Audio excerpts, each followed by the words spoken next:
This morning we had the awaited October USDA report, and really, I guess there were no big surprises in there.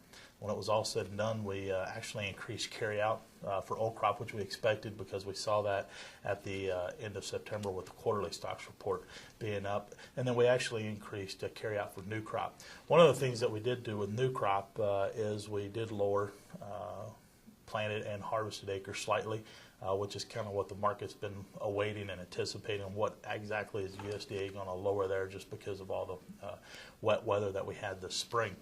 Yield was less unchanged at 148.1. I think the traders will be somewhat surprised with that. They were probably looking for that number to be a little bit bigger, just some of the early yield reports that we've seen. As far as on the demand side of the equation, really only big changes that we had was that we lowered export demand for corn by 50 million bushels. The end result's 866 million bushel carryout in corn, which traders' expectations were less than that. So that'll probably give us a little bit, after literally a 40-cent limit up day yesterday, another 9.5-cent higher market overnight. I think that obviously this report's probably just a little bit on the bearish side as we get ready to start this morning. It's very surprising. They left feed demand unchanged at 4.7 billion bushels. Part of that, I think, is just because of ethanol production, because of the distillers' production, that we are replacing a lot of corn into feed rations. But we left ethanol production, our corn used for ethanol production, unchanged in this report as well. Looking over on the soybean side of the equation, well, I guess realistically they were a little bit surprised that we dropped yield, 41.5 bushel per acre. That's down from the 41.8, and this whole time we've been expecting to see or we have been seeing bigger yields, at least coming out of the western corn belt.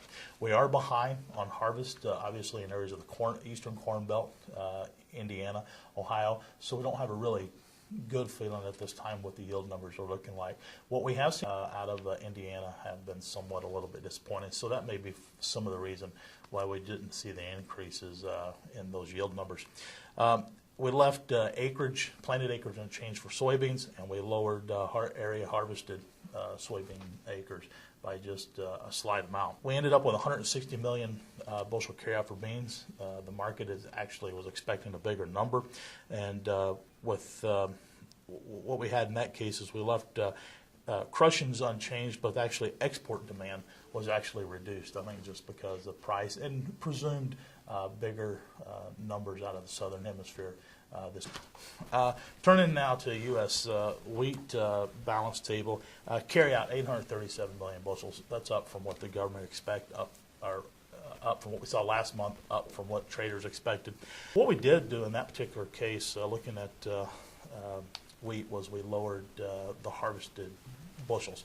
We went from a yield of 45.2 last month to 43.9. Obviously, some of the areas that were drought-stricken this winter, probably seeing that effect when it was all said and done.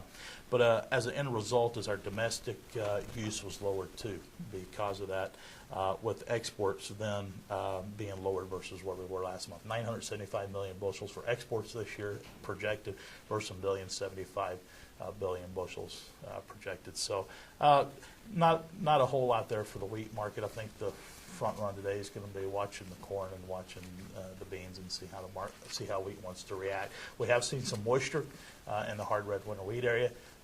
Plantings yesterday were about in that 50% category, lagging obviously in Texas because of the drought, but with some of the moisture we've seen, hopefully we could see plantings increase in the next 2 weeks or so in that particular market and get some emergence.